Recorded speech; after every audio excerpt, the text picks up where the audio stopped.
All right, what's up?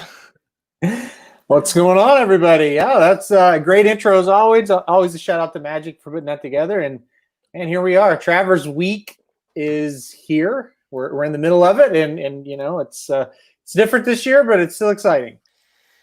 Yeah, it's I mean, it feels weird being early August and we're talking Travers. Not just that, we're talking the final Kentucky Derby prep. But you know, here we are. So, all right, let's get going. Now we're getting people on here. Let's get this party started. All right, you ready? 3, 2, 1.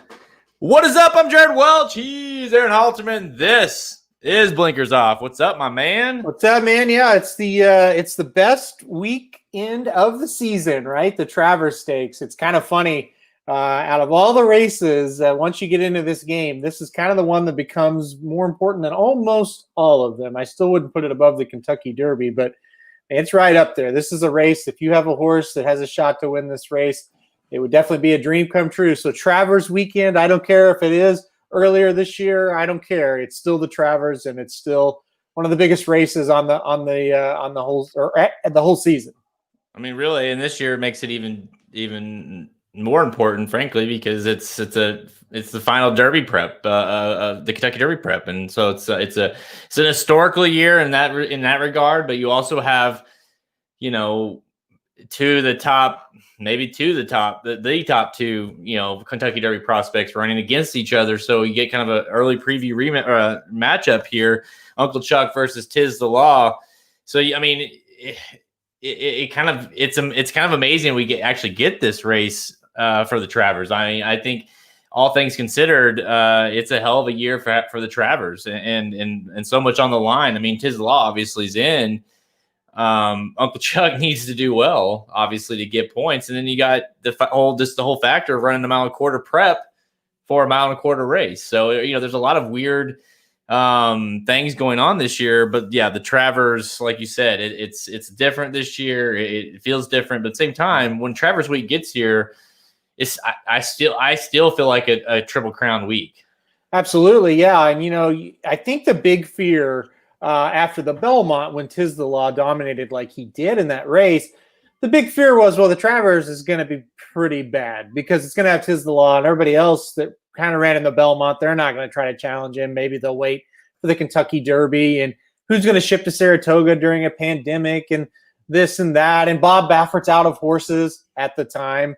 But guess what? Thankfully, Uncle Chuck comes along at the right time, and he has proven himself to be a worthy challenger to Tiz the Law. So it is not going to be a boring Preakness or Travers. It feels like Preakness. It's not going to be a boring Travers. It's not going to be an uncontested Tiz the Law workout. We're going to have a race on Saturday, and it's going to be pretty good. And it's going to be a showdown that we've kind of been waiting on ever since Uncle Chuck. They kind of said, hey, you know what? I think we're going to go to the Travers with this horse. Yeah, it definitely has completely changed the vibe when it comes to, you know, right after the Belmont, you say, well, Tiz Law, he'll win the Travers. No one will face him in the Travers. Why would he? Or why would they? You know, and then of course the Derby is where you think he might be susceptible to losing because of having that Travers kind of race to kind of he's not used to running that fast, you know, that quick turnaround. Yep. And then, like you say, enter Uncle Chuck, and then they're like, well, shit, you know, in history tells us Bob Baffert brings a horse to the Travers you need to pay attention, especially when it's a horse that isn't, is lightly regarded or lightly raced. And you're like, well, he's not going to just bring a horse to Travers unless he thinks he's going to win. So definitely a huge storyline. We'll talk all about the Travers, obviously a major card as well at Saratoga. Del Mar's got stakes action Friday, Saturday, Sunday. I mean, we got all kinds of coverage on this podcast. So we're going to look at the Ellis Park Derby. That's right. This year, the Ellis Park Derby means something towards the Kentucky Derby. That's running on Sunday, so we'll talk a little bit about that. And look at we're finally, it's kind of like, I feel like, I was actually thinking about this last night. I was like, we're finally here, where you're like, you kind of haven't even been thinking about the Derby picture in a sense of like who's in, who's out. Usually we're very much about that leading up to the Derby, but now you're like, okay, we're out of races, basically. Now it's time to look at the standings and say, okay, who's in and who's out and where these horses fit on the bubble. So we'll take a look at that a little bit. And of course, major rapid fire coming up as well. But let's talk a little bit about last weekend. Last weekend, let's see if this happens this weekend, was the weekend of upsets. It was just across the board, no matter where you watched, there was upsets to be had. And let's start with the big one. Well, one of the big ones, Vexatious upsetting Midnight Bisou in the Personal Ensign. What did you make? Was this a performance that was more Vexatious running massive, or a performance of Midnight Bisou just didn't quite bring her A game? I think this is or I guess maybe the only upset that I really don't have an explanation for. You could say Vexatious ran a great race, which she did, but you're just not going to pick that horse to beat Midnight Bisou ever. I mean, it's just really unexplainable how she was able to do it. Midnight Bisou, I don't necessarily think she ran poorly. She kind of just got beat on the square there, right? I mean, Vexatious just wouldn't let her pass. There was a good amount of herding down the lane. 50-50 on the DQ there. I think it could have went either way. Usually in a grade 1 race, they don't DQ horses with a 50-50 call. And the precedent they've set at Naira is herding is fine. They do it almost every race, it feels like. Yeah. So they just don't take horses down like that. But I can't really explain it. A lot of people have blamed Ricardo Santana. A lot of people say if Mike Smith would have been on Midnight Bisou, then she would have won. I don't know if that's really the case or not. Listen, she got up, nose to nose with that horse, and she didn't get past. And that's the bottom line. And I don't really know why she didn't get past. It's funny too, because you look at, I don't have the top of my head the buyers, but the buyer obviously came back. Vexatious, I want to say ran like a 104 buyer. And people listening here can chime in if that's incorrect, but I think it was, correct. And it exceeded Midnight Bisou's career high buyer. Mm-hmm. And Midnight ran, obviously she was right there. So, I mean, she ran that's just it. Like you look at the buyer, she kind of ran what she normally runs historically. And so you're like, okay, well, to me, it was more like, so I'll say this, after this week, I had been ranking Midnight. I don't know if you ranked Midnight Bisou in the classic rankings this week or not, but I took her out of the classic rankings because I just think after that, you're not going to consider the classic off of that. So I don't know. Like, I definitely think all of a sudden Monomoy Girl looks a lot more appealing when it comes to moving forward when they face it again. I think Midnight Bisou maybe looked a little more average. Not to say that takes a little bit away from her, I think, but definitely didn't have that like you expect to. What was she, 1 to 5, 1 to she was when you're that kind of favorite, you should win easily. Okay, so let's look at the other one that day at Saratoga. Improbable upsetting Tom's Dietat in the Whitney.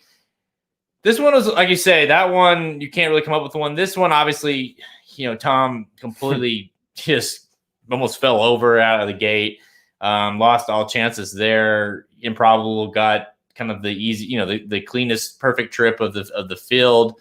I do think Tom had a legit excuse and actually ran pretty well down the stretch. Code of Honor was flat. There's not a lot of excuses for him there. He was kind of obviously the other, major classic contender going into that. But I guess the couple questions here is, one, Tom's Dietat, is it like, okay, that's fine. Moving forward, like it was, I still haven't really changed. And two, is it improbable kind of sneaking up on you? Like this horse all of a sudden is maturing and maybe he can go a mile and a quarter. Yeah, I mean, this was the easiest upset to explain. I mean, the race was over right out of the gate. I mean, that's just one. You just throw the past performances up in the air when that happens. It's like, I can't believe that just happened. It's such a stumble. Tom Ziatot, just real quick on him, I thought he ran probably maybe his best race of his entire career. When you think of the lack of pace, how far he was behind, how all the other closers did in that race, and how he was still closing at the end, Tom Ziatot lost absolutely nothing. I thought he ran a really strong race. He just spotted him way too much out of the gate, and I think he would have won the race if there would have been pace up front. But I mean, with Improbable, I think anytime you give him a comfortable trip like he's gotten the last two times, he's going to be hard to pass, and he did a nice job. And in a 5-horse field, you always worry about pace, and that's why on the late pick 5, I threw him in there and went short on another I believe it was the Bowling Green. I went a little shorter on with Sadler's Joy and Cross Border because I just thought I went short with Tom in the other sequences, so I'm going to go 3 deep here, and I'm going to use Improbable just because of what happened. Did I really think he would get like an easy trip like that? No, because I kind of thought Tom would be right there with him, kind of press him, intimidate him. He's on the outside of him. It could be a tough trip for Improbable. And then when that happened, Improbable is the only good horse with any position in the race all of a sudden. So really explainable how that happened. He's a good horse. You got to be taken seriously. If he gets to the Classic and for some reason you don't see a lot of pace in the race, I think he becomes a little bit of a player. But I still think with a fast pace up front at a mile and a quarter, he's probably not the type that's going to win a race like the Classic, but you have to give him a ton of credit. And I don't blame anybody for thinking that he's a top 2 or 3, contender for the race right now.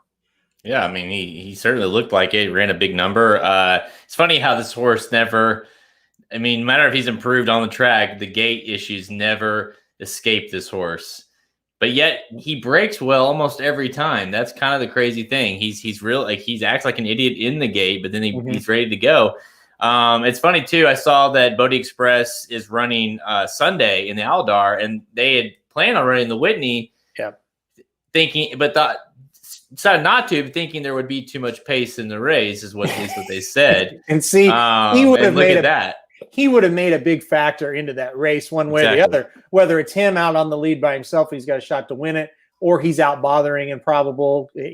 Bodie Express can bother just about anybody with his antics. I don't know if Bodie Express and Improbable need to ever be in the same race, the way they act. So, but yeah, it is that I did kind of think of that when I saw him entered on Sunday. It's like, now you're going to show up in this race, and probably stick around and do something dumb here and screw this race up, So. He's the kind of horse that, not to get off subject, but the Bodie Express is the kind of horse that would have ran 3rd in the Whitney or run 3rd in the Aldar. It doesn't really matter. And the final upset, 1,000 Words. So this is kind of a crazy one because there was a time when 1,000 Words was one of the Bafferts, one of the very several horses of Bafferts that kind of just went MIA. That you're just like, he's done. 1,000 Words upsets Honor AP in the Shared Belief. Now, we all knew this race was a prep for the Kentucky Derby for Honor AP, that we knew he wouldn't be completely geared up, but we also thought it's not going to take a whole lot to beat this field.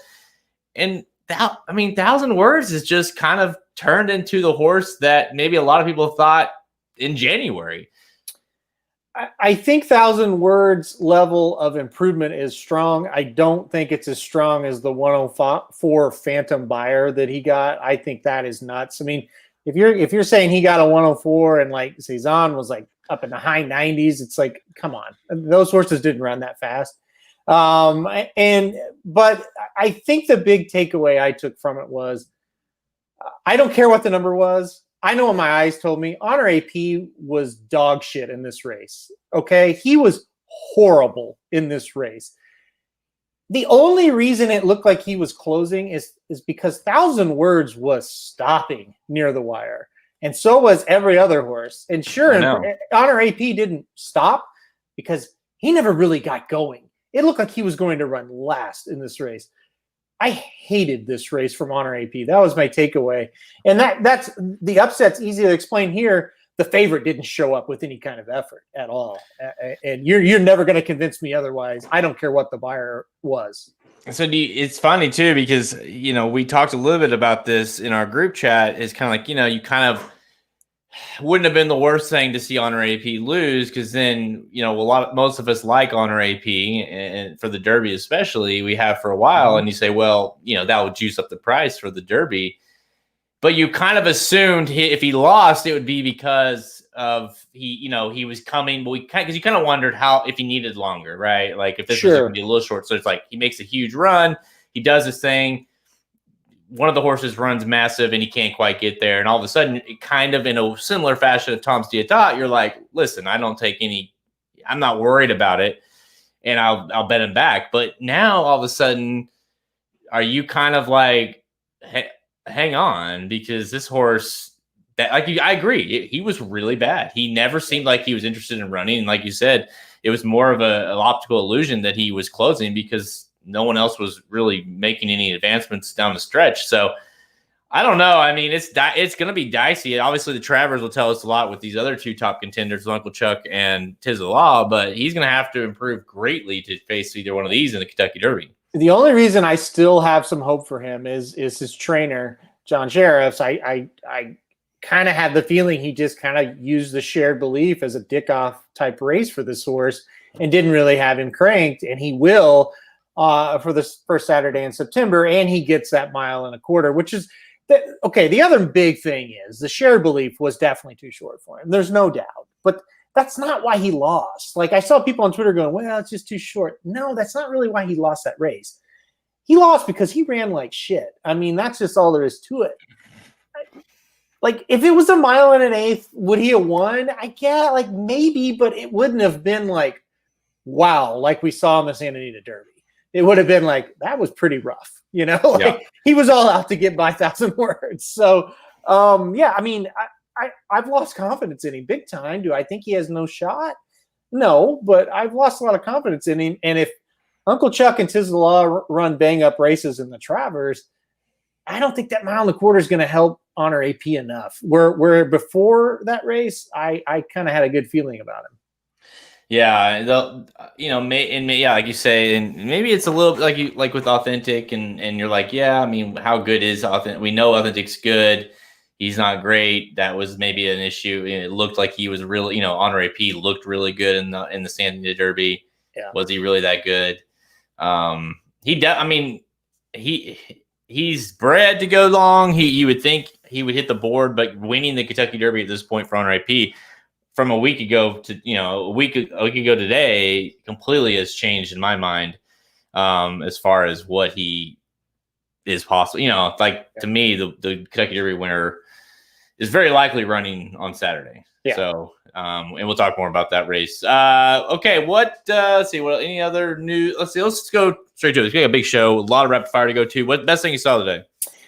Well, I'll just say this: the sports are back, is what I said last week, but the sports are pretty good, is what I'll say this week. Like the NBA and the NHL, these games are starting to get very competitive.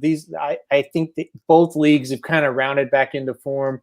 It's certainly different with no crowds, but I'm not so sure that this isn't like top-notch basketball and hockey right now. Like I said, it took a few days. They were a little rusty, but they're getting after it right now. They really are. So I think sports are back as normal as they can be right now.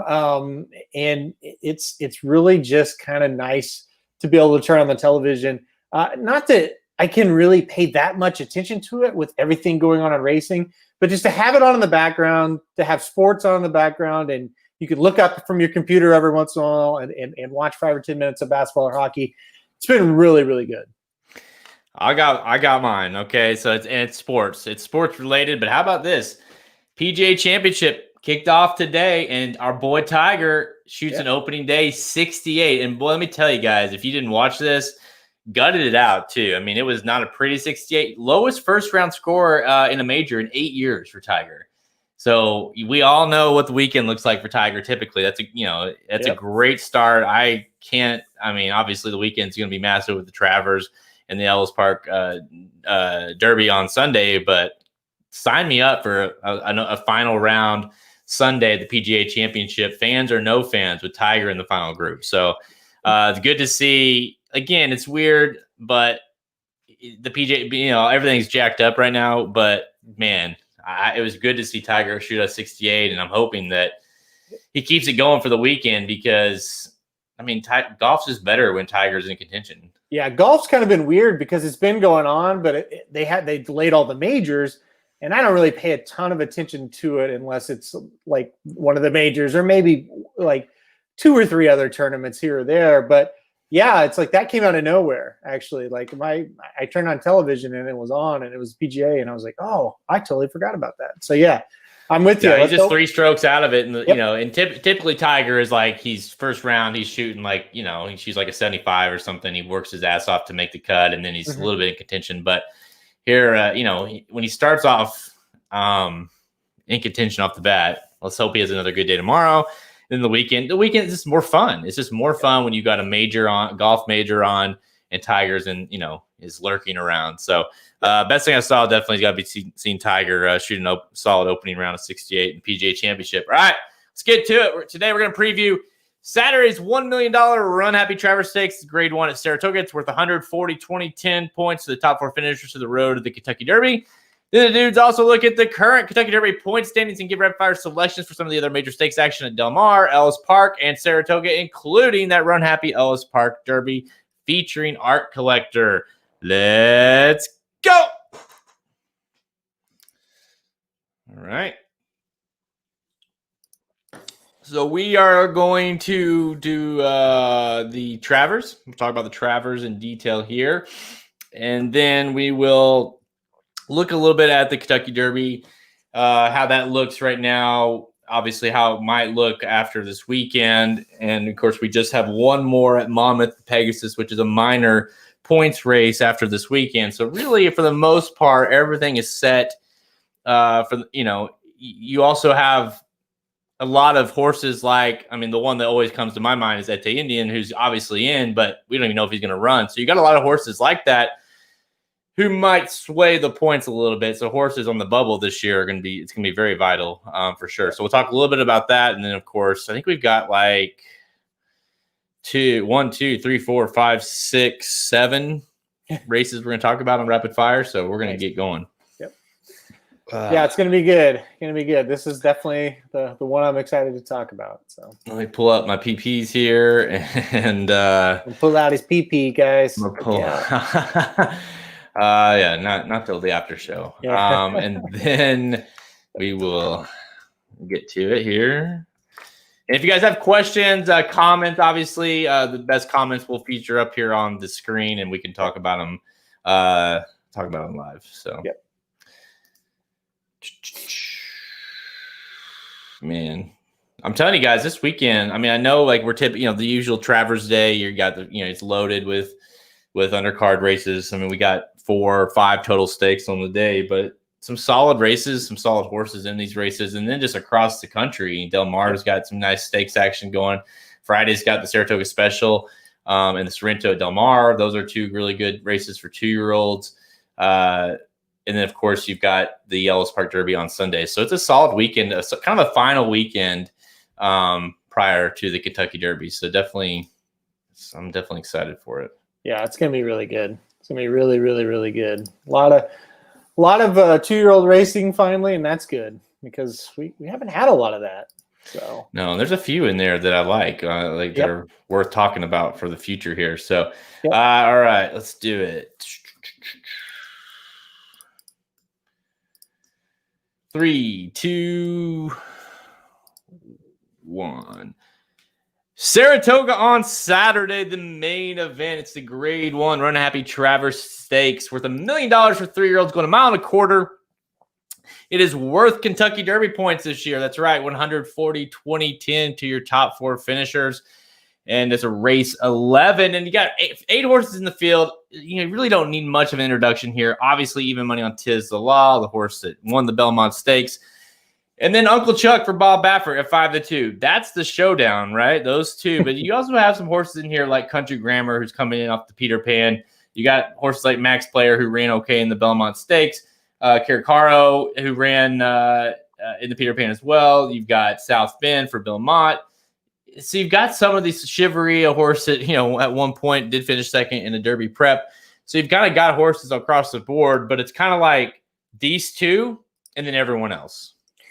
Yeah, I don't have a ton of interest in anybody else in this field other than these two. I think we're getting ready for an old-fashioned showdown at the Spa between Uncle Chuck and Tiz the Law, and it really kind of gives me goosebumps thinking about it. And here's why: Tiz the Law has dismantled everything he's been up against.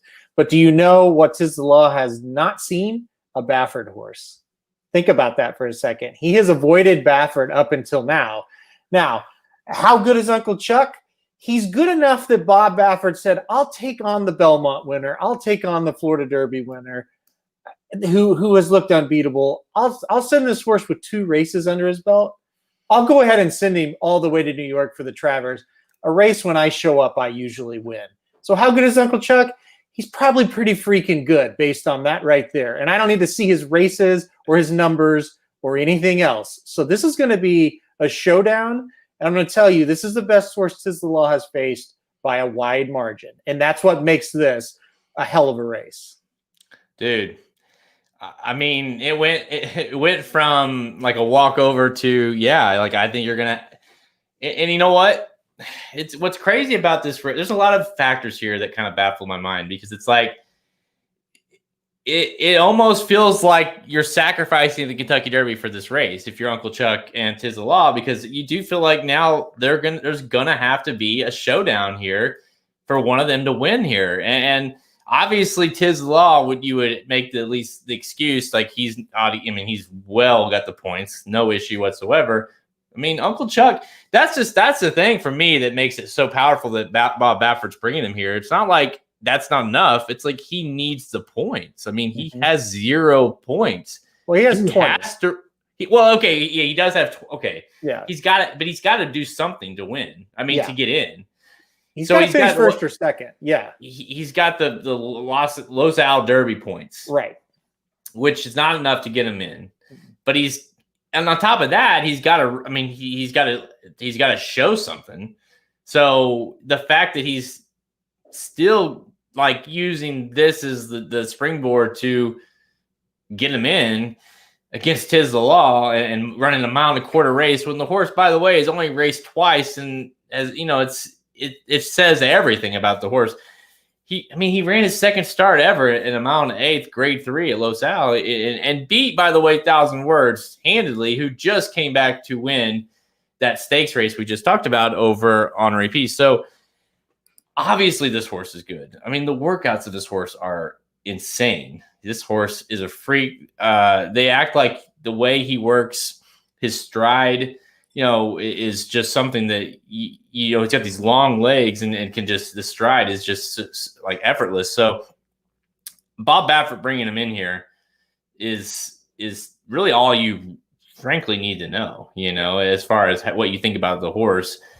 If it wasn't for Tiz the Law, you'd be like, this is a walkover. And I think what you're going to see here is you're going to have Uncle Chuck hit the top of the lane or top of the stretch in the lead. And it's going to be a matter of we've seen this. It's almost carbon copy with Tiz the Law.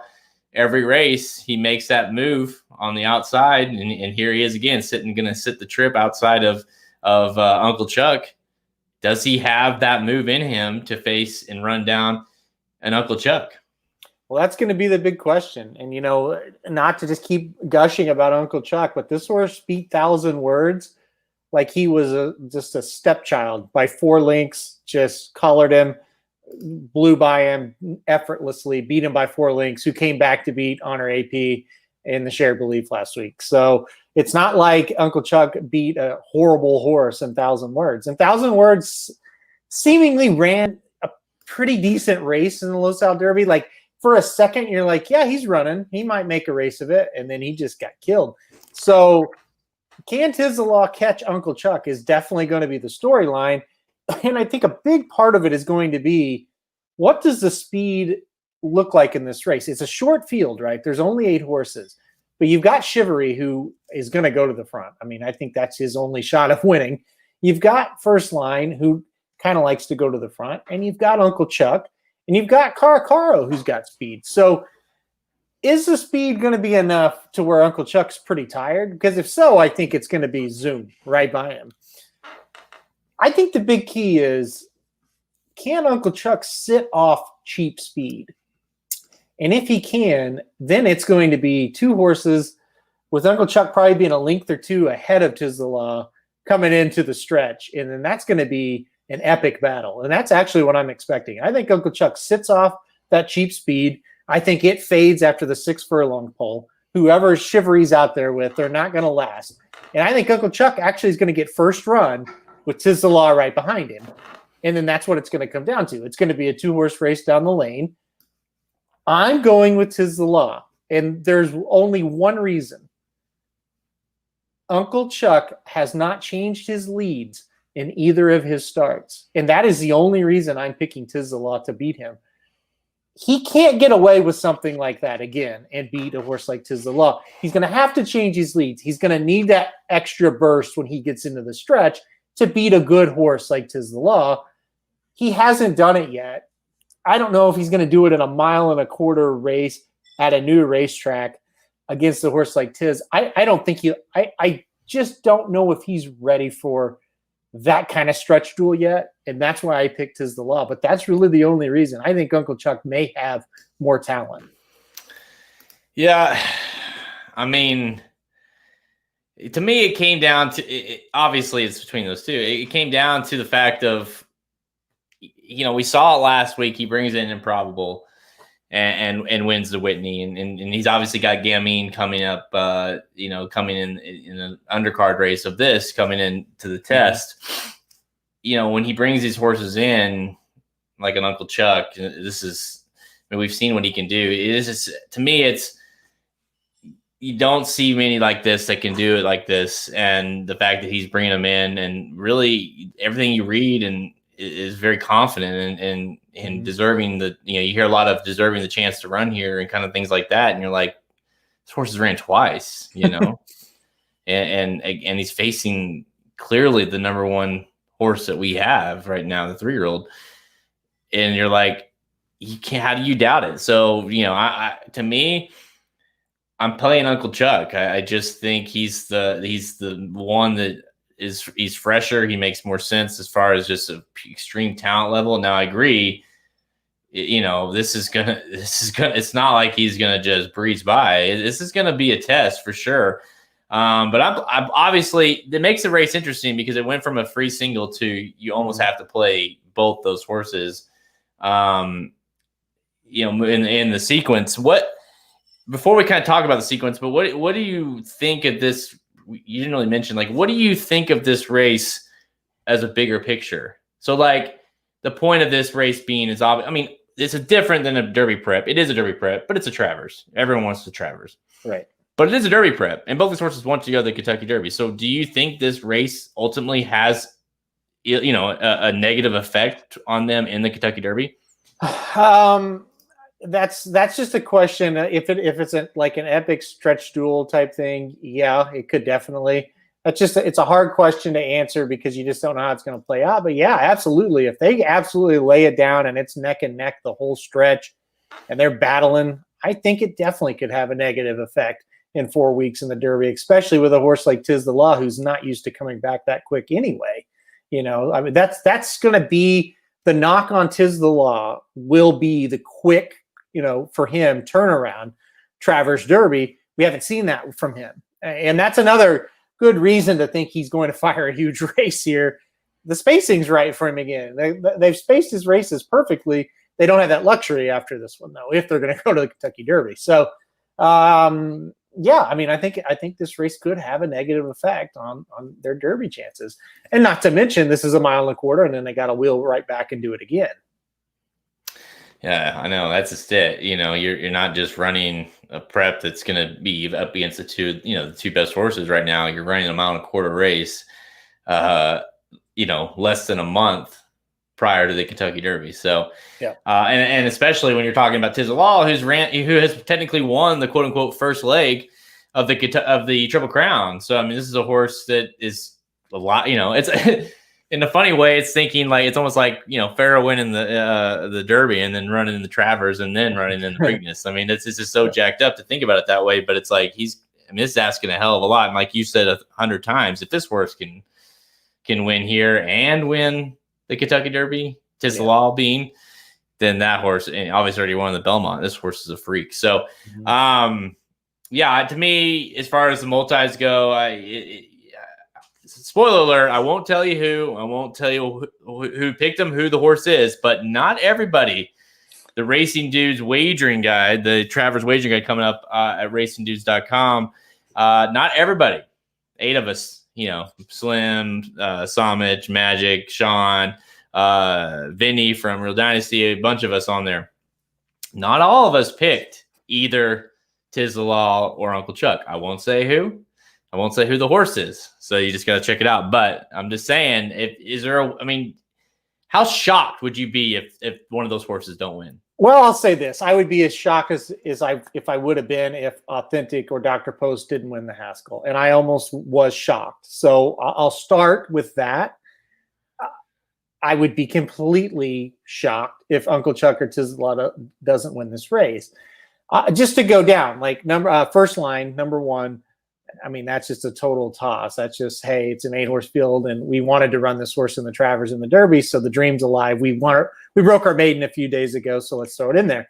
I get it. I have no problem with it, but the horse logically has no shot. Country Grammar, I mean, he's just kind of a plotter. He's proven that. He did win the Jim Dandy, but he got the absolute perfect trip and also interfered with the second-place horse down the stretch. So there's that. Number 4, Max Player. Yeah, he's interesting a little bit because he did finish 3rd in the Belmont and he was closing. And I do think 1.25 miles suits him pretty well.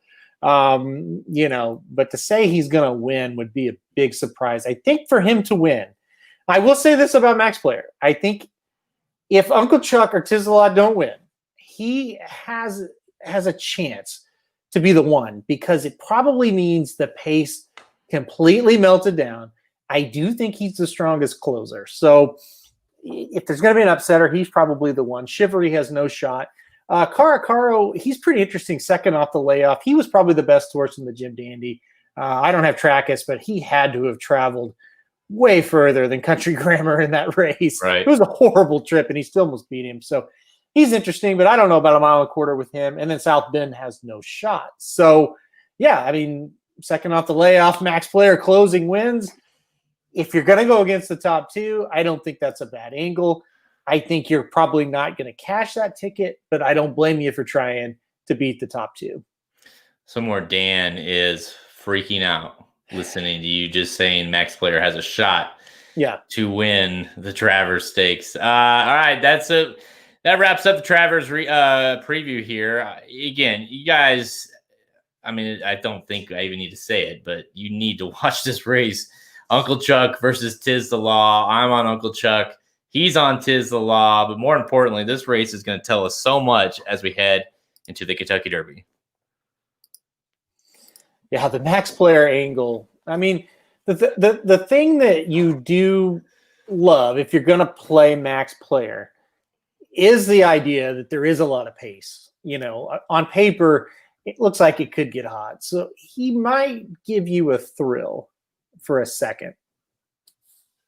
Yeah. I mean, he had that closing kick in the Belmont and kind of, the whole like, well, he's coming, and you could see him making a move and whatever, but no, I mean. So what does numbers don't lie mean? Like, yeah, give us some context. I'm interested, but I don't know what you mean by that. Yeah, Jack Flash, what do you got? I am interested, but I don't know what that means. I don't know if that's an argument for or against a horse or what. All right, where are we? Are we heading to Saratoga Friday? Are we starting? Well, we're going to talk a little bit. Ellis maybe. should we talk? Let's talk about Ellis and like what we got, the standings. Guys, you have all in front, all you need right in front of you. The breeding tells it all. I don't know what you're talking about. So I would agree with the statement, numbers don't lie, right? I agree. I do agree with that. All right, so we're doing Ellis first? Yeah. Okay. Well, Ellis and just kind of general okay.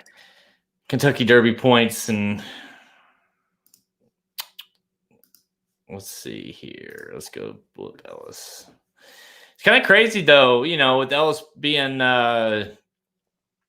obviously it's funny because you got our collector in here who is 4-5 and clear standout in the race, but full field of 12. Didn't scare anyone off. So they all want those points for sure, or at least trying to get those points. So let's talk a little bit about that and the Kentucky Derbies, how we sit today. So let's see here. That's not accurate. All right, we need to start talking about a race. Quit reading these comments. All right, 3, 2, 1. All right, so now that we're kind of at the ending of the it's August, and we're finally ending the Kentucky Derby challenge or Kentucky Derby points season, and getting these preps finally wrapped up. Travers, we got the Travers left. We've got the of course the Ellis Park Derby on Sunday, and then you got the Pegasus Stakes, kind of the last one, the 20-point race, 28-4-2 for the top four finishers of that race. But that's it. And so as we sit here, we're kind of looking, one, what these races mean. Travers, we just talked about the Travers, kind of how that stands. Obviously, Tiz the Law is leading the points, stands at 272. Uncle Chuck's got 20, so he needs the points. And then you come to the Ellis Park Derby. Our collector's in. He's got the points up with 100 points, but there's several horses underneath that could probably use some. So you have a full field in the Ellis Park Derby of 12. This is on Sunday at Ellis Park, race 10. Going a mile and an eighth for 3-year-olds, of course. And yeah, so you have 12 in the race, and 4-5 on our collectors and shared sense at 9-2, and that's it. That's really the Dean Martini, attachment rate, winning impression. You can Rowdy Yates. I mean, you can go Little Menace, your boy, Necker Island, Anu Dior. I mean, you can go through the list of horses that have one point, been mentioned. But this is, I guess, when you look at this race, is there any kind of, because obviously Honor AP, this was a kind of a similar race for him, where it was like, this is just a race. You know what I mean? It doesn't mean anything to this horse. They need to get to the Derby. There's one more race. Like, is this horse vulnerable at all? Well, the numbers don't lie, Jared. And number 4, Art Collector, there's never been a more truer statement than that. Like, he is head and shoulders above this field when it comes to numbers. He really is. He is just a total standout in here. I didn't really maybe expect that he would be. Man, is he ever. So I went into this race thinking, let's try to beat him here, because they've kind of come out and said, yeah, this race doesn't really matter. It's just a prep for him. But does he really need to get out of first gear to win this race? And I get, maybe we said that last week with Honor AP, but I don't know who else to pick here. Like, who's going to beat him? That's kind of what it came down to. Like, shared sense, I guess. He's the second choice, but he's all the way to the outside. I'm not sure how good that horse is anyway. And you look at the rest of these, it's been one disappointment after another for most of them, except for my boy Little Menace, who's coming off a win in a Texas-bred race at Lone Star Park. So perfect prep for this. Yeah, I was shocked that he was in this. So yeah, I'm going to go Art Collector in a romp here. Yeah, I mean, like you say, the numbers don't lie, and he really does is a standout, and I think you not to say like, oh, you could have saw that coming, but I mean, Bob Baffert, 1,000 words, a horse that so you kind of at least, our collector losing this race would just, would be somewhat shocking. It'd be huge though if a horse like Shared Sense. I mean, think about it. Some of these horses who need vital points, and this race being worth 50, could get them in the Kentucky Derby. Mm-hmm. So they're obviously in to spring an upset. To try to get in. I mean, Amos said, I saw a quote from Amos for Dean Martini. He's like, listen, I mean, obviously it's our collector and everybody else. So, but you got to run them. You got to try to get in. And this is kind of the last ditch effort because you're sure as hell ain't going to run them in the Travers. So here we are. But yeah, to me, so let's look a little bit. We're both picking art collector in that race, clearly, but let's look a little bit at the picture. So, you have the top end, but let's kind of look at like the 15 through 20. And 15 through 25. So you can see, Swiss Skydivers in there at 13. I don't think she's going to be running the Kentucky Derby. So you kind of bump everyone up. You got Shivery, Max Player, Rushy, who's, okay. Oh, what is deal? Major Fed all at 40, Storm the Court at 36. That's what's funny. Storm the Court is still in the Kentucky Derby picture as we sit here today. He's running in a turf race Sunday at Del Mar, and he could probably make the Derby if he wants to run in it. Yeah, that's where we're at today. That's the year we live in. A new Dior, another one. That's an afterthought in the Ellis Park. Who would have thought that? An afterthought in the Ellis Park Derby. Sol Volante is on the cusp there, and 25 points. You got Pneumatic, you got Finnick the Fierce, and then Dean Martini, a horse I just mentioned, a horse with 20, who's right there. So Dean Martini could use a second place finish in a bad way on Sunday. Shared Sense, another horse with 20 points. So that's why these horses are in this race.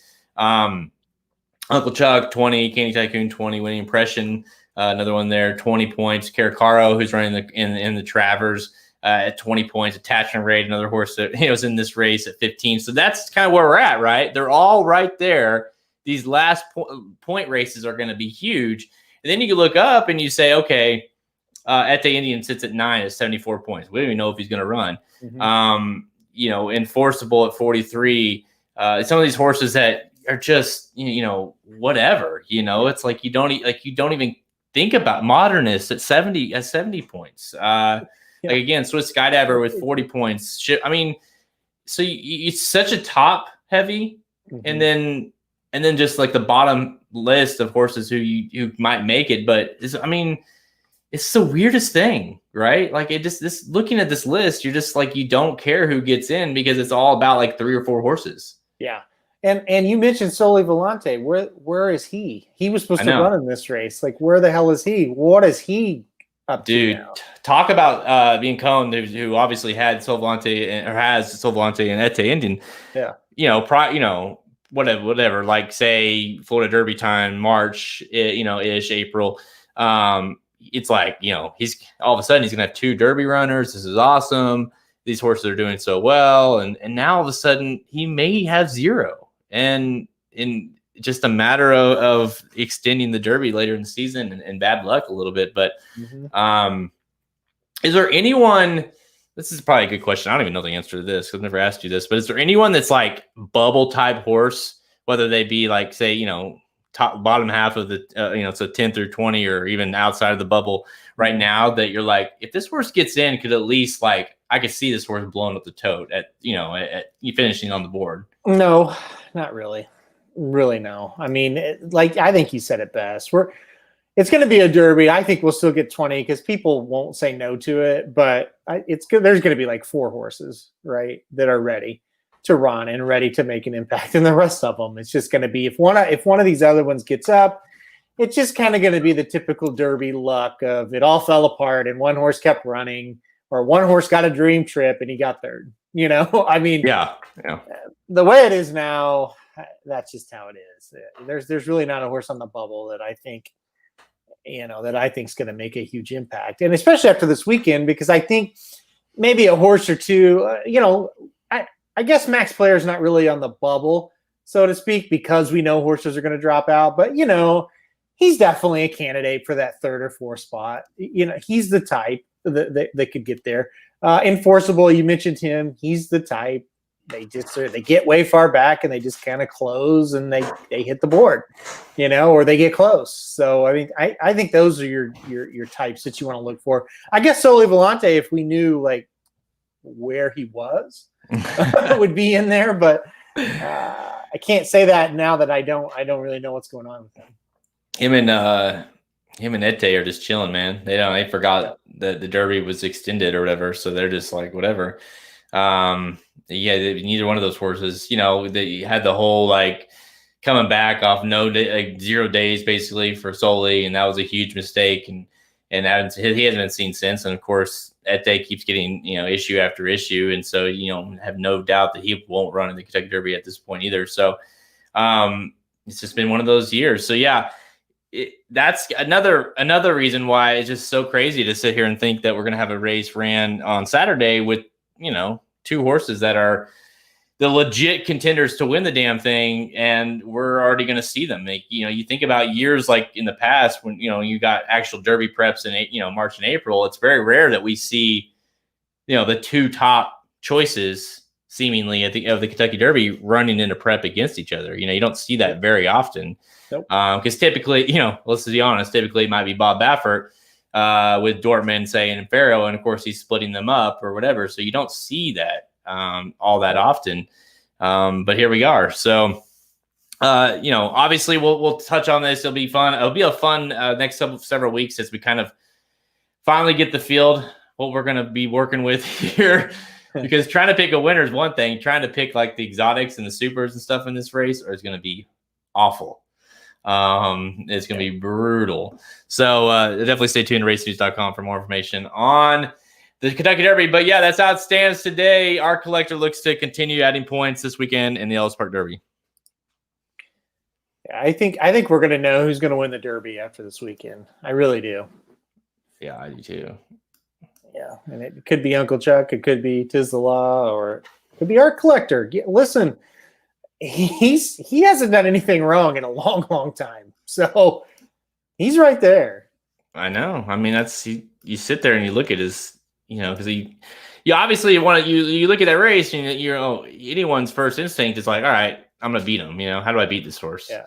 And you're like, how? I don't know. Because you're right. He hasn't done a whole damn lot wrong.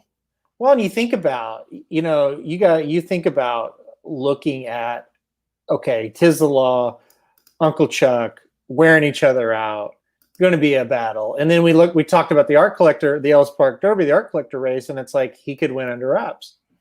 So who's going to come in fresh? It could be him. He could sneak in there and win it. Yeah. And I didn't realize that until I was going through all those, all the, 20 through 25 horses that are in that race that really badly need at least a second place finish. Yeah. Even second will help a lot for one of them. Yeah. Because a lot of them are sitting around 20 points and get up to 40. That would be a huge difference. Yeah. 40 will get you in. I have no doubt. I really think like 25, 30 might, but Tins wins this race. I don't think he wins the Derby. I mean, I think that's possible. Yeah. And honestly, Dennis, what I think is going to happen, and we kind of touched on this briefly last week, his connections, they may want to win the Travers. I'm not going to say more than the Derby, but just as much, because they're New York people, they're Saratoga people. There's not going to be any saving this horse for the Derby, I guess is what I'm getting at, a roundabout way. They're gonna go balls to the wall Saturday to try to win this race. There's no doubt. Yeah, I mean, they had the Travers on their minds the moment that horse crossed. Well, before the horse crossed the wire at the Belmont. So that's right. Yep. All right, so yeah, we're gonna do Friday the Sorrento and then the Saratoga Special. And then we'll move to Saturday to the Best Pal and the Yellow Ribbon at Del Mar, the Ballerina and the Test at Saratoga. And we already did the Ellis Park Derby there with both of us picking art collectors. So no big surprise there. No. Shocker, Equibase website's not working. So that's never happens, like ever. I've never seen that before. So we'll go ahead and I'll just move over to DRF here. Is it actually down or is it like frozen? It's like frozen. Yeah. I'm not getting the issue fee, or there's an issue with like the error message or whatever. It's just literally not loading. So that's typical. It'll be happens once a week at least. Gosh. All right. All right. 3, 2, 1. Time for Rapid Fire, presented by the Racing Dudes Inside Track to the 2020 Travers Stakes Wager Guide. Get this all-inclusive wager guide to the 2020 Travers Stakes this Saturday at Saratoga. Features in-depth analysis of all 5 stakes races.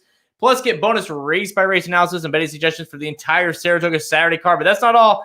Get top 4 consistent picks from the expert handicappers at RacingDudes.com, including Mike, Saratoga Slim Spectre, Somo Bombs, Magic, Ricky, Rocket Man, Pastor Nag, Vinny Blonde from Real Dynasty, Sean Alvarez, and of course you and me, the dudes. Now available on the products page at RacingDudes.com. So go check that out. It's going to be a massive guide. All right.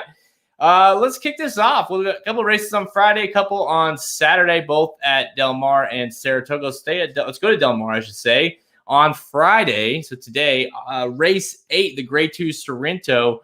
It's a 2-year-old racing. You got 2-year-old racing going 6 furlongs.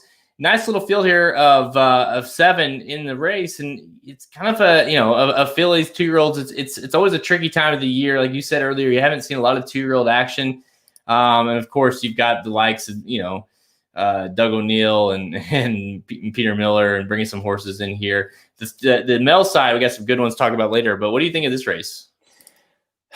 I want your thoughts first, because I'm scared to go first in this race. This is tough, right? Dude, I'm gonna be honest, and I was handicapping this race last night, and I was texting with Magic a little bit back and forth, and I was like, dude, I need some help. I was like, this race is tough, and of course with 2-year-olds, you're like, have you heard anything about this? Have you heard anything about that? Because you're really it's hard to kind of get a feel for any of these. And I'll be honest, I ultimately landed on the 1, the first time starter. And really what happened with this horse is this horse was planned, obviously with COVID and things got pushed back. And then the plan was always to run in this race. The horse had some issues. The horse had a gait injury working out that pushed a planned start away. The horse recovered, is fine. They kept the Sorrento on the tab, basically. And the horse obviously is working out well. Magic informed me that she's been working out with who's the other Doug O'Neill, the Wildman Jack, been working well with that horse last week, I believe it was. Or the horse ran last week, but had been working with that horse. So not an awful sign there. It's a red and racing. It's a huge purchase. Doug O'Neill, Mario Gutierrez, right? You got everything. The fact that they are running in this race tells you they're not necessarily afraid. I definitely could see her running well and then getting beat. But my problem is who are you going to pick? Yeah, no, I'm totally with you. And listen, it's funny you said you text Magic. I was kind of, talking to you about this race earlier in the week. I went with number 4, My Girl Red, because Magic and I talked about this horse on debut before she made her debut at Santa Anita. And we were like, Pratt's riding her. This is a good sign. And she just smoked him that day. And I thought, in a race where I'm really confused on what to do or who to pick, I'm going to go back to that horse that we bet at 2-1, and she won at Santa Anita.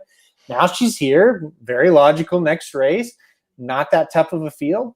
Gets Flavian again. So I went with number 4, My Girl Red, just out of, hey, I was impressed with that debut effort from her. And, I don't see anything here that's going to just really smoke her, right? Shouldn't on paper. But I'm with you too on Get on the Bus. That's the other horse. It's like, yeah, you got to put that horse in. You got. Yeah, the thing is, you would love to have seen the start. You would love to have the start under her belt prior to this. That obviously was the plan. Yeah. You definitely could see her running really well and just getting beat because it's a first time starter. But the fact that you're running a first time starter in a Grade 2 race tells you a lot about at least what they think of the horse, and obviously who they've been working the horse with tells you what they think of the horse. So I'm just going to take a shot here at 5-1, the horse morning line 5-1. So take a little bit of a price versus. I definitely like your horse. I mean, My Girl Red and September Secret make a lot of sense. I would much rather play 3-1 on My Girl Red than I would play 2-1 on September Secret. Mm-hmm. So I think the more upside with the 4 My Girl Red. But yeah, I'm on number 1. Get on the Bus. Yeah, in that race, it's like I'll try to play the 1 and the 4. I don't really want if the 2 wins, it's just like, well, I lost when it comes to multis. I know. And honestly, if the get there word with is the 2. I mean, and if the word is really out on this one, it might be the favorite. She might be the favorite, so we'll see. I know. Well, you're gonna have a case. A lot of people are gonna be wanting to just like we highlighted there. You don't really want to play any of them, but you like the unknown of the horse that looks like could be really good. Yep. And so you're just like, well, I'll take that, and you obviously have the connections of Redham and Doug O'Neill and Gutierrez and Uncle Mo. So you've got them all kind of there, and so it just makes sense to try to beat them. But that's a tough. I mean, that one, and this one we're going to talk about were 2 of the ones I spent the most time on. Mm-hmm. This 2-year-old racing's tough. It's very tough this time of the year too, especially. Yeah. Saratoga Special. This is an interesting one, guys, because you obviously have you have a couple Aspeces in here, but you have Cazadero, the favorite, who has been unbeaten. But you also have Roderick in here for Wesley Ward, who's going to run instead. Wesley Ward's going to take Roderick to the Best Pal on Saturday at Del Mar, which tells you a lot about what he thinks of the horse. It also kind of makes you wonder if maybe just the bad draw was enough to say, okay, let's see. Plus, I mean, hell, it's probably easier field to win the Best Pal than this. So same purse values, I believe. So, but yeah, so it's going to be down to a field of 10. I think there's a horse in here to beat Cazadero. This is definitely the toughest field Cazadero's face for sure. So, oh, no doubt. Yeah, no doubt. All right, good news. Equibase is back. Quick question came in on Necker Island. I think that horse actually, I can't believe I'm saying it, but I think that horse has got an outside shot to get 2nd or 3rd in the Ellis Park Derby. I thought it was an improved effort. Barn change last time out. Went over to Chris Hartman. Chris Hartman, actually, they claimed this horse, 2 races back. And horse ran better last out. No doubt. Indiana Derby was a much, much improved effort. So Necker Island maybe gets 2nd in that Ellis Park Derby. I could see that. Yeah, that would. Honestly, 2nd place in that race will not shock me whatsoever. Well, that's fair. Yeah, that's fair. You can name any horse there and be like, yeah, well, it makes sense. Yeah. All right. 3, 2, 1. All right, Friday. Let's go to Saratoga now. No more 2-year-old racing to come here. Saratoga Special Stakes, presented by my favorite beer, Miller Lite. Grade 2, worth $150K for 2-year-olds, going 6 furlongs, field of 11. We scratch down to field of 10. Roderick, who we'll talk about here in a little bit, going to scratch out of that for Wesley Ward. Going to run instead Saturday at Del Mar in the Best Pal. So you're down to a field of 10. 5-2 on Cazadero for Steve Asmussen Santana to ride. Asmussen's got another one in here that might be that pose a threat. There's a few in here. Cazadero's looked awesome. Don't get me wrong. I've loved this horse. I picked him last time, but he might be vulnerable in this spot.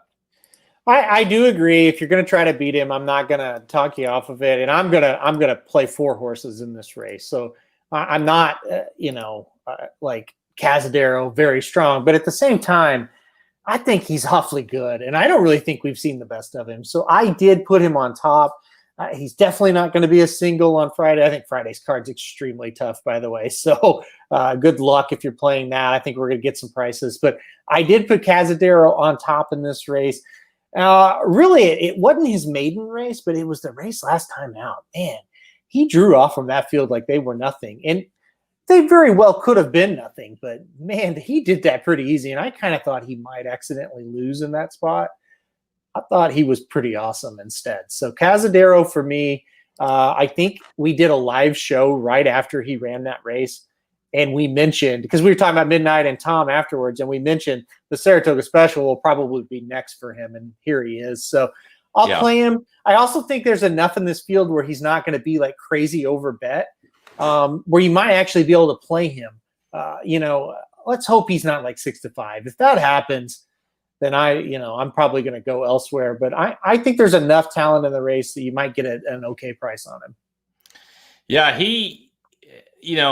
my fear with Cazadero is this, even though he looked visually better. You know, he's consistent, but his numbers he didn't necessarily make a huge jump from his debut to the Bachelor Manor, which obviously is not a bad thing. I mean, he's very consistent. He ran a huge number to debut. I definitely am playing him, but you know me, I'm trying to find a way to beat these favorites, and I ended up listen. The other Asmussen horse is dangerous. This horse, debuted in June and beat the horse actually that I'm going to pick, which tells you a lot on debut. But Jackie's Warrior is a threat for sure. I like the 9. The Ride of a Lifetime, 4-1 morning line. I love the fact that, I love the angle of horses that these 2-year-olds, when they debut and they don't run terrible, they don't run great, and they make this huge jump the next time out. Because I think these 2-year-olds, sometimes it's so important to get one race under the belt, and clearly that horse needed it. Last time out at Keeneland, ran a huge race, won by 8 1/4. Ran 109, 6 furlongs at Keeneland, put an 85 buyer up, and this horse ran big. Jose Ortiz rode him that day. Jose Ortiz is riding him again. I mean, I think that tells you a lot about what he thinks of this horse, and staying put here. Definitely has speed. I think he might be the speed of speed. He might just be better than the rest. I think he might have that kind of talent. I love the fact that he jumped from a 74 to an 85 buyer in his next start. Tells me the horse is legit. Needed the first race. So if there's a horse that's going to upset at least, I think it'll be interesting to see how this horse is bet actually throughout a lifetime at 4-1 when you have these other Asmussens in the race. But I'm going to try to upset him here. I'm going to go with number 9, the Ride of a Lifetime. So these 2-year-old races, I thought they were really tough. And basically my top choice has been your top choice has been my second choice in both of them. So it seems like we're right on line with both of these. Hopefully I can avoid Nate Ring's pick this week, and then I can at least stay in that kind of sync. Well, we've got time here, so let's no.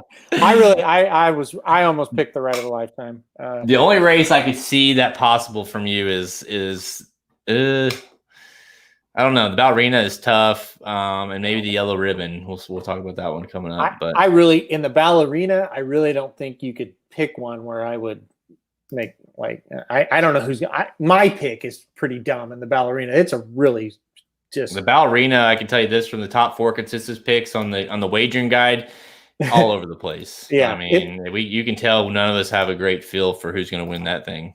The Ballerina is in like 3 sequences on Saturday, and in at least one of the sequences I bought the race completely. So you almost have to, because it's just it's one of those. It's a field of horses that you used to hate. Or hate and used to think that might be good, and then it's a couple of horses that you're like, well, they can maybe upset them at a price or whatever. But all right, let's go to Del Mar for the best pal. Okay, let's talk about another horse that might have something to say to these 2-year-olds on the West Coast here. Oh boy.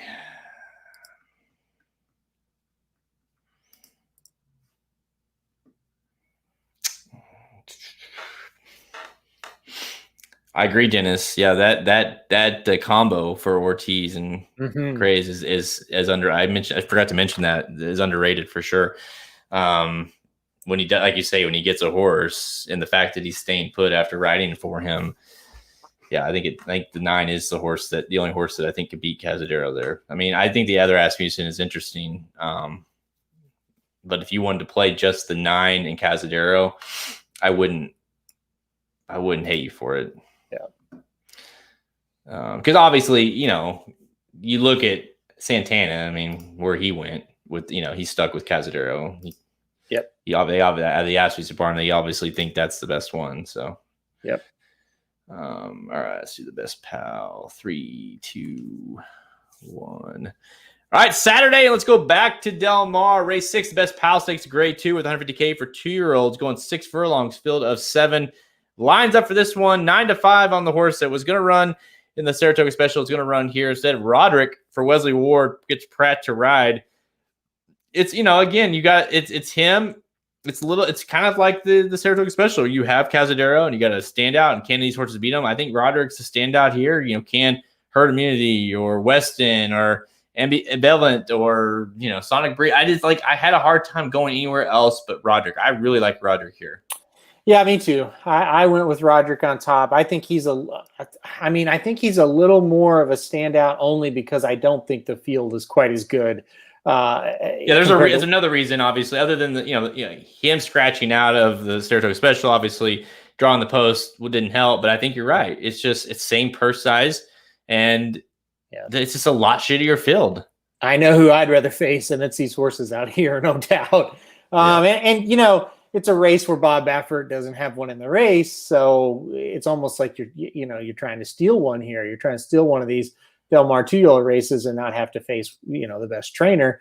And not only Baffert, but there's a few names that are missing. Now you got to beat Peter Miller. He's going to be tough, obviously, but I think Roderick is just better than everybody in here. I think this is just a horse that's going to outclass the rest of them.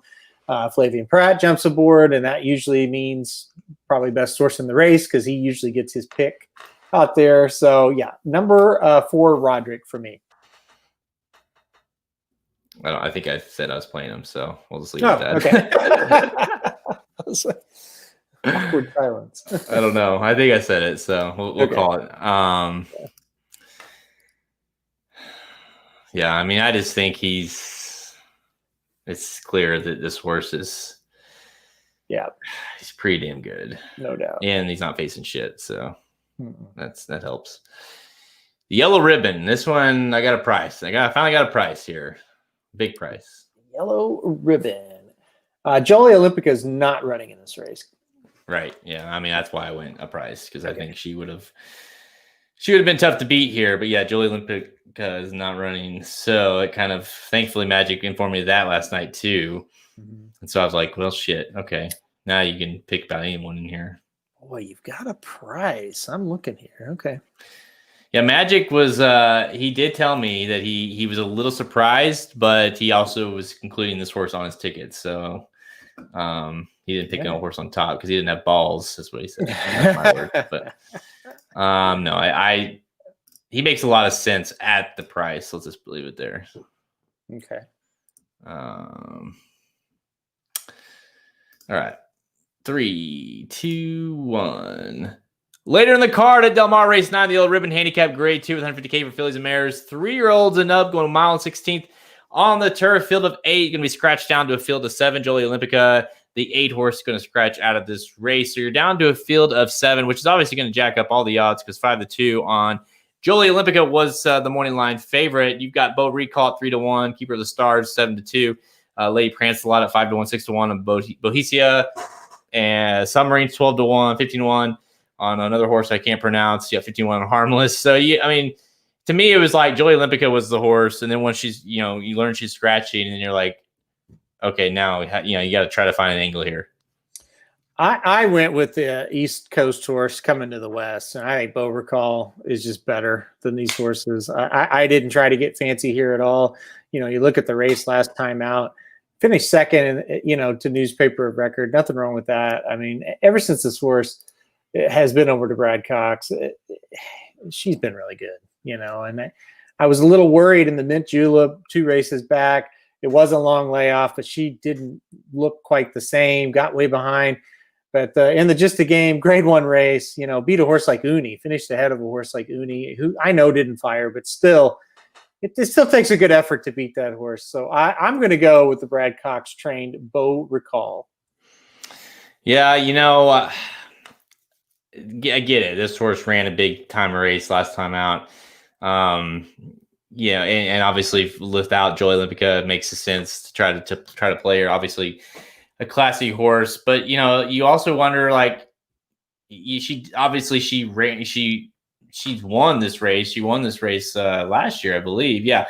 But it's like, she hasn't won since. And, I just sitting here, I'm like, I'd rather play a horse that I can get a little value on versus Bo Recall, who I don't necessarily trust. And, without Jolie Olympica, it's going to be bet down. So I got to say it, and I got to land on a shot here at 12-1. I went on number 1, Submarine. There's some angles here to like. I think obviously the horse needs to improve, needs off the buyers. The horse is improving, but needs to, continue that improve here to win. But, there's some angles here. You get Drayden Van Dyke to ride horse, he used to ride this horse previously. This horse is 2 for 2 at Del Mar. Hadn't ran at Del Mar since September of 2018.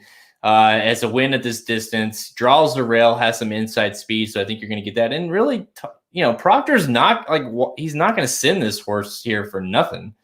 This horse obviously is not based in the West Coast, and it brings this horse out for this race. So to me, drawing the rail, you get Drayden, get back to a turf course that this horse clearly likes.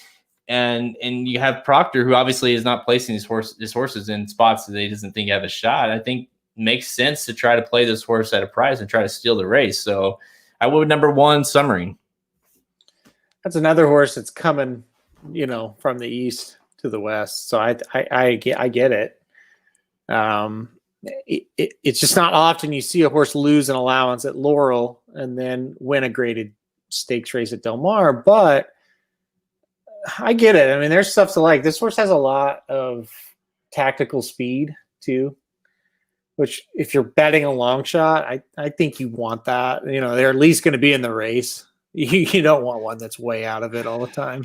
Well, listen, and let me be clear. And I think it's, when it comes to me, when I pick, it's like in this kind of race, I'm like, I don't like necessarily anyone. Am I going to play others in the race? Sure. But do I think there's opportunity here at a value, playing a horse that's got some value in a race that I don't like any horse as a favorite at all? Then yeah, I'm going to, Summering makes a lot of sense, which is why I'm playing the horse on top. But yeah, I mean, obviously, the horse needs to improve. The horse would have to, or else he wouldn't be 12-1. She wouldn't be 12-1. No, for sure. I don't think it's a bad play, especially at Del Mar on the turf. I mean, prices are that's kind of what it's all about over there. So I get it. Yeah, and it might be another instance too where Proctor's like, okay, obviously not going to run her at Saratoga, but we know she likes Del Mar. And, and she needs to run. And, this is a pretty easy grade 2, so to speak. You know what I mean? Because you don't have a lot of these words, it's like we just mentioned, going to the West Coast makes sense for a lot of these right now. And so he's looking to kind of steal one, So maybe, like you say, going from, losing at Laurel to winning the grade 2, but how good is this grade 2, So. Yep. I agree. Okay, let's go to Saratoga. Let's go for these 2 doozies here. Yeah. Overall, I thought the card was pretty good on Saturday. Yeah. I mean, I think Saratoga is kind of it's not like it normally is, but I think they're doing the best they can under the situations that they've been given, so. Which is kind of what you could say. Yeah, it's exactly. Yeah. See, Dennis gets it. He's on board. I don't know. That might be hurt. That might be bad. I don't know. I don't think that horse is I don't think it's stupid. All right, Serengeti Empress time. Can't wait to talk about this horse. I hate. That's who you went with? No. Okay. Right. No, but I mean, we got to talk about her. Okay. 3, 2, 1. All right, let's go to Saratoga on Saturday, race 7. Of course, this is the undercard for the Travers the Ballerina Stakes grade 1. We're going to talk about both grade 1s, of course, Travers, but the other grade 1s on the card.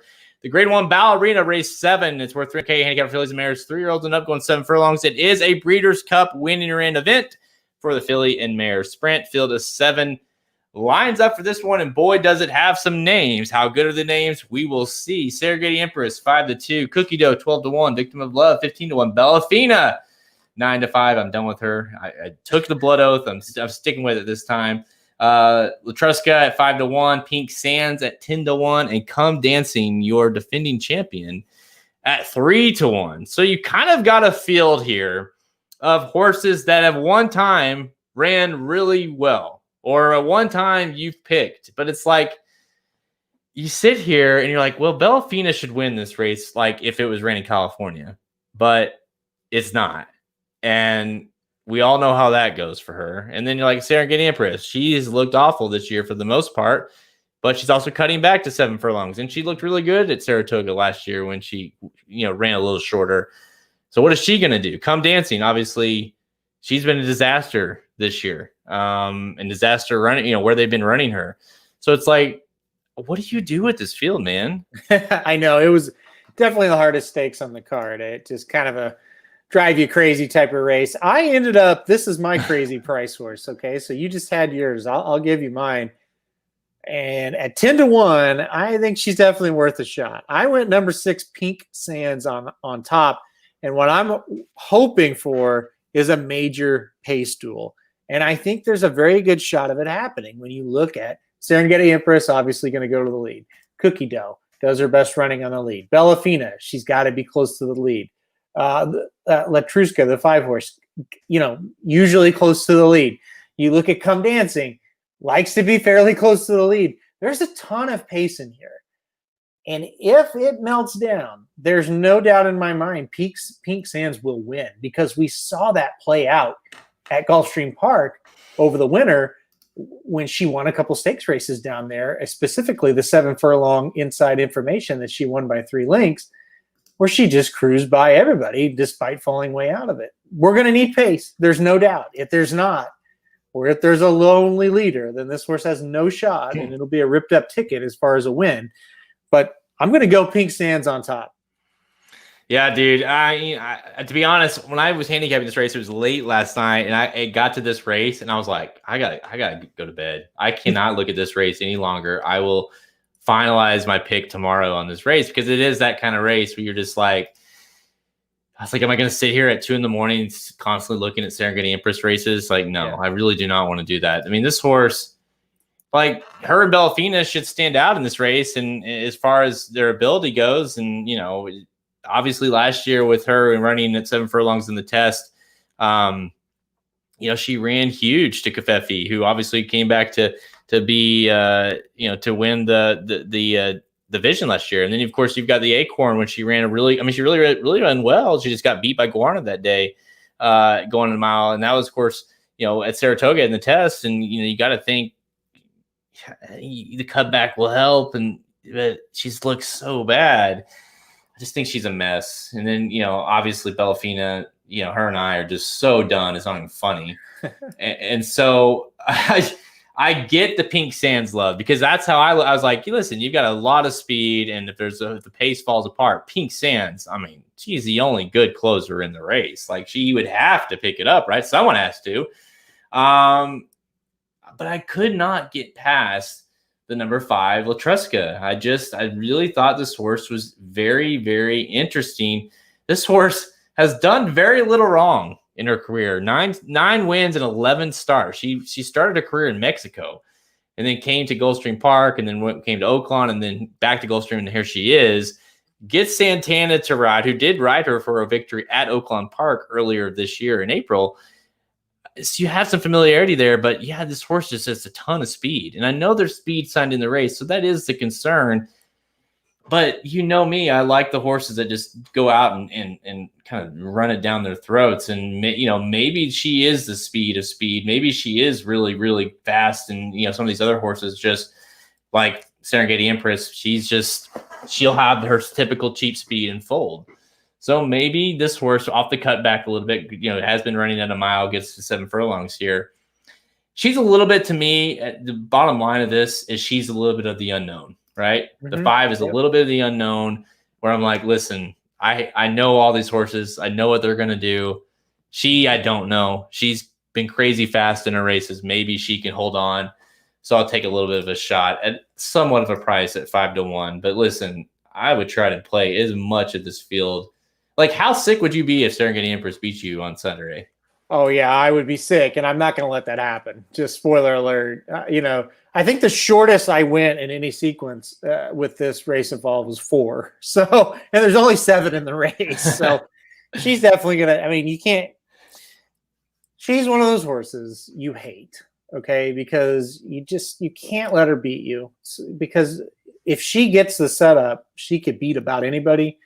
She could also lose to my dog. Really, she could. Some of her races are so bad, it's unreal. But I don't know. I just I hate that horse sometimes. You know, the only race where I really felt good about her was the Azeri this year at Oaklawn, because it's like I can totally see on paper how it's going to set up, and she won. That's the only time where I really felt good about picking her going into a race. You know, so yeah. I will say this about the 5, Latreska. You know, this is a horse who's been running, including last time out. She's losing like 9 pounds in this race. You know, she ran at a 126 last time out. She's down to 117. You know, this horse is the lightweight for her for in a very, very long time, and she has the highest buyer, the last buyer. So I mean, to me, there's, you know, coming out an exit race. So I mean, she obviously there's something there, whether it was a Gulfstream Park thing or not. But shedding the weight plus, you know, coming in with, you know, obviously legit speed. Be interesting to see what she does. If she goes insane, and so does Serengeti Empress, I mean, something's got to give, and it's going to give. And you would think Pink Sands would pick up the pieces if she's fat. The thing with Pink Sands that finally got me is like she's so slow. Like she's too slow. She can't get there. But I guess if they all come back to him, then maybe she can do it. But that's the key. They've got to be slow in the stretch. That's the key. Serengeti Empress blasting through the stretch. Pink Sands is not going to get there. But if she's slowing down, think of Serengeti Empress last time out when she faced Midnight Bisou. Okay, Pink Sands will get her if she's going that slow. Yeah, no, I mean Serengeti Empress just finished the Fleur de Lis, and then they just started backing her right back into this race. That's how slow she was finishing that race. Yeah, that was just forget it. I mean, I don't know. That's the thing, and that's the thing about her too that just bothers you. You hate when a horse is like all over the place in terms of running a mile and 1/8, mile 16. Now they're 7 furlongs, and maybe it's a mile. You know what I mean? It's like they clearly don't know. I hate horses that can make you look really dumb when you pick them, and she is top of the line. Can make you look so stupid when you pick that horse and she runs last. Belfina's right in line with her, especially when she's on anywhere outside of California. So you're going to go with an upset here with Pink Sands. I'm going to go with the minor upset, number 5, Latreska. There's always horses like Irish War Cry was like my first one like that really stands out. Your first love? Yeah, well, first hatred, I guess, really. Your first love. Like, I hate a horse like that who's pretty good and can win sometimes, but can just make you look like an idiot at the same time, you know? And you have no idea when it's coming. That's the biggest problem.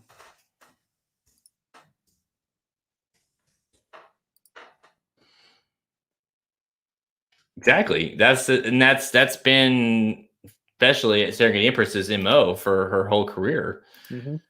Just you don't know. This is gonna be a fun one too. Talk about speed. Yeah. All right. Yeah. This is race 10. Yeah. 3, 2, 1.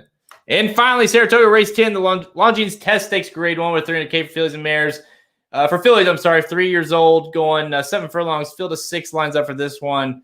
And listen, you know, a lot of these races have been about, you know, matchup kind of performances and who can kind of withstand with each other. Here we are again, number 5, Gamine for Bob Baffert, 3-5 morning line favorite, Venetian Harbor, 8-5. Boy, 5 and 6, they draw 5 and 6, 6-horse field.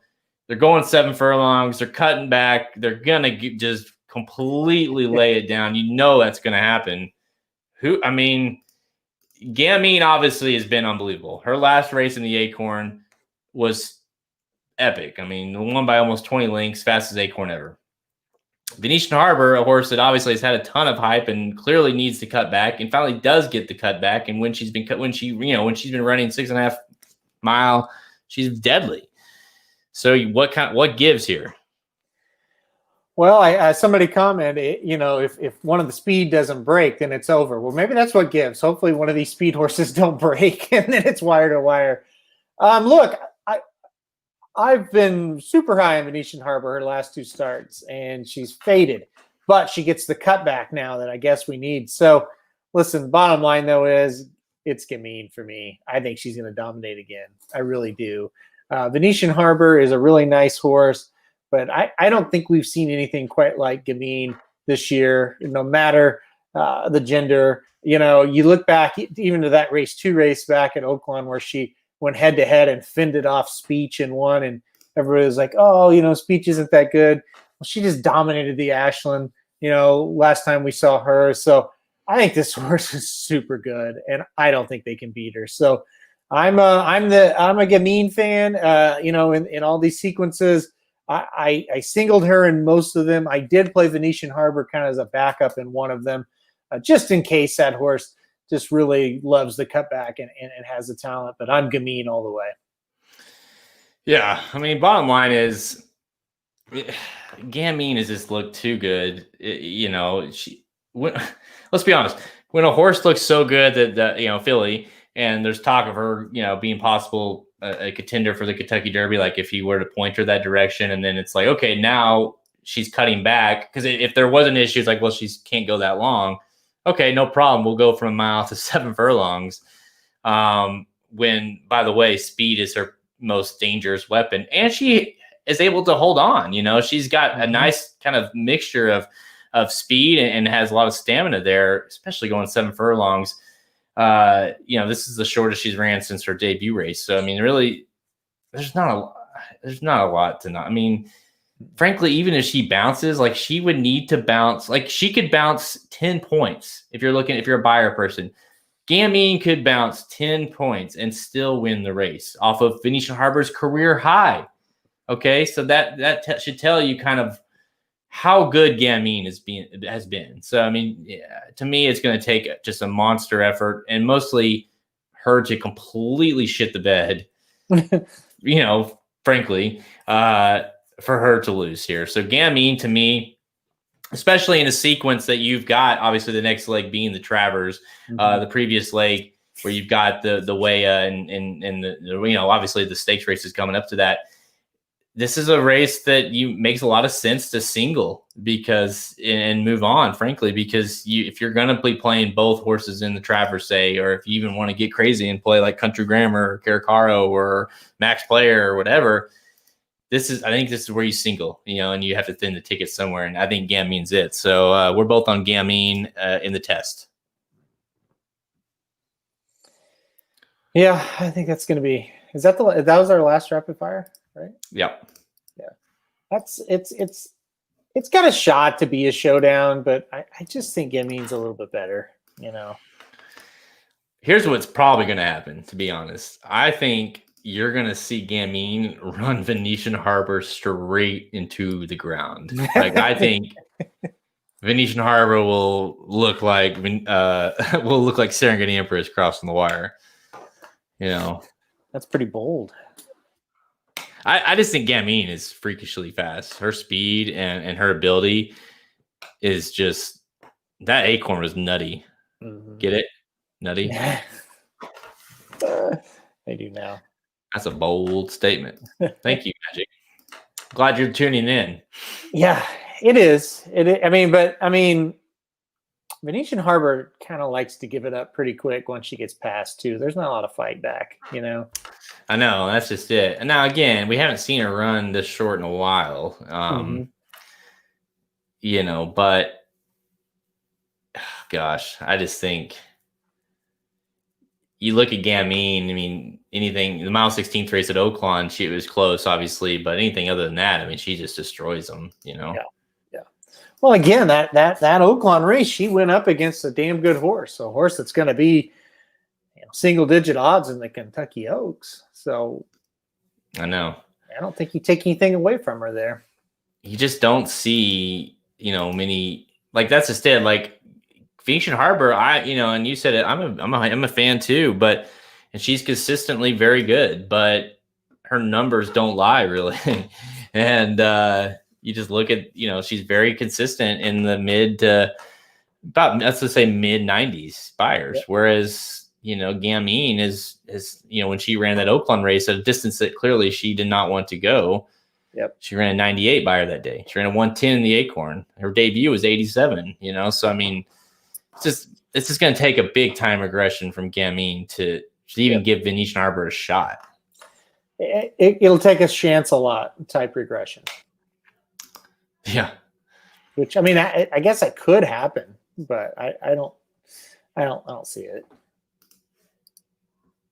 Always could happen at Saratoga, but all right.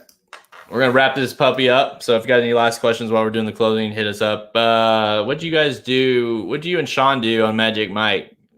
The late pick 4 at Del Mar? Yeah. I think you did. Okay. Yep, they did. 3, 2, 1. That's all the time. Check us out at racingnews.com for our free picks and our premium selections on our handicap products page. Check the products link at the main menu at racingnews.com to learn more. Make sure to check out our inside track to the Travers Stakes wagering guide.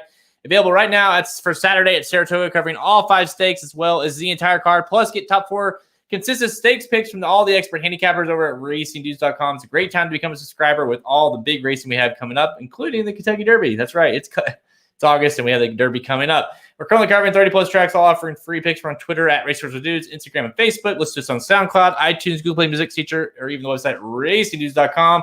We're going to check out the guys over on the Magic Mike Show. They did the late pick 4 at Del Mar on Saturday. And our boy, Sean Alvarez, who is on the top 4 consistents as well, was in with Magic today. So he obviously, Soma Bombs, Samich not available today. So Sean filled in. And that's a good show. So go check that out. Before we end, talk about the Derby coming up. Where do you stand on the Derby fans? No fans whatsoever? No, I'm going to say no. I'm going to definitely say no. But I just don't. The way everything's trending, I just don't see it. I think I obviously believed at one point, but the way it's trending, I don't see how they will, to be honest. So I think we'll be lucky to have fans at the Breeders' Cup, and frankly, I think it'll be very limited at that. Especially being Keeneland. So I've heard a lot of colleges are kind of trying to do the 25% model when it comes to fans at the football games, but I'm skeptical of that as well. Look, I think we have to look at this and say, look at the NBA, look at the NHL, look at the current state of horse racing and how that's been really since March. The tracks that had the balls to stay open through all of this, Gulfstream, Oaklawn, Will Rogers, Fawner, Los Alamitos. The model works of keep everything in a bubble, keep the protocols strict, and we can still do this and churn out money. And I think when you add that fan element into it, you add a lot of liability, and you add a lot of media coverage, and you add a lot of, 3,000 people got it at the Kentucky Derby, and now horse racing all of a sudden is in a bad light. The same way if the NHL, in the second round of the playoffs said, hey, we're going back to fans, and then fans got it at a game. I mean, it's you just have to be overly cautious and say, okay, we're able to operate our league or our track, and we're able to bring money in. Let's not do anything overly aggressive here. Whether you think it's stupid or not, that's kind of the world you have to live in. And the model of these bubbles, again, they're working. Like the NBA is doing fine. NHL is doing fine.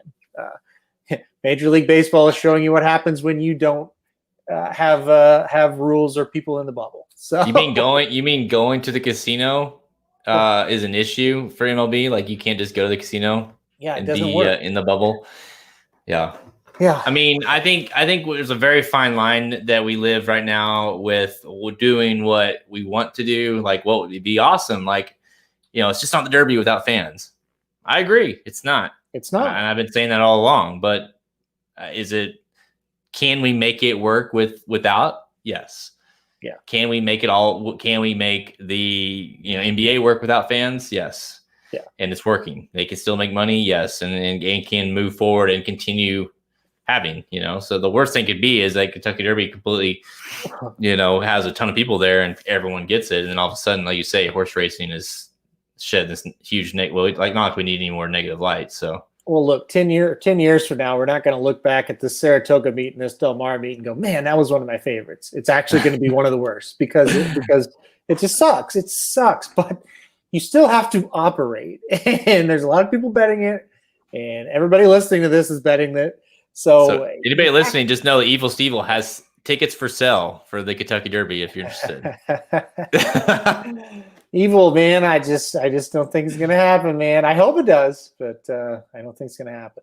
he'll give you a hell of a deal on them. Okay, I'm just saying they're probably really good. I'm not gonna lie. So as an OU season ticket holder, it's depressing because it's like even if it's like the 25% model, we're not gonna get into a game. Like that's gonna be like donors and people like that. They're not gonna let us in. So yeah, and that's just a much. I mean, that's biggest part of my life other than horse racing is going to those. So that's. But listen, you're not going to see me complain, just like I have not complained about not being able to go to the racetrack because you got to operate. I'd rather have a season than nothing at all. Well, Magic just had a good question. Does this mean we'll have 3 years worth of fantasy league losing teams dressed up? It seems like that is going to be what it is. Yeah, that would be a fun ass event. Magic. Yeah. What happens though when Dan is all of them? Does that change? Does he just have to wear like 3 different each like Friday, Saturday, and then Sunday we'll make him wear one on his flight home or something? Yeah, that's what we're gonna have to do, right? That's what we're gonna have to do. Well, they made Dan skip the damn thing last year because of it, so he's got one coming. But no, for all those that are listening today, Friday, when listening to this podcast, just remember we are live right now on Facebook, on Twitter, on YouTube. So in the next time if you want to tune in, and while we're doing this live, we do it on Thursday evenings, and of course if you want to run back and watch the live feed and the questions and stuff come up, but do that. It's kind of behind the scenes footage. Go check out the racingnews.com or go check out us on YouTube. Subscribe so you get alerted next time on Facebook, YouTube, or Twitter. All right, that wraps it up. I'm Jared Welch.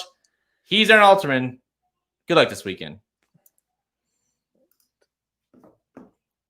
All right. Haven't done this online in a while. I gotta figure it out. No, it's been recording for a while. Yes, I know. Oh man. Let's see. So is there any more questions before we get out of here, guys? I'll talk about anything we missed. Now's the time.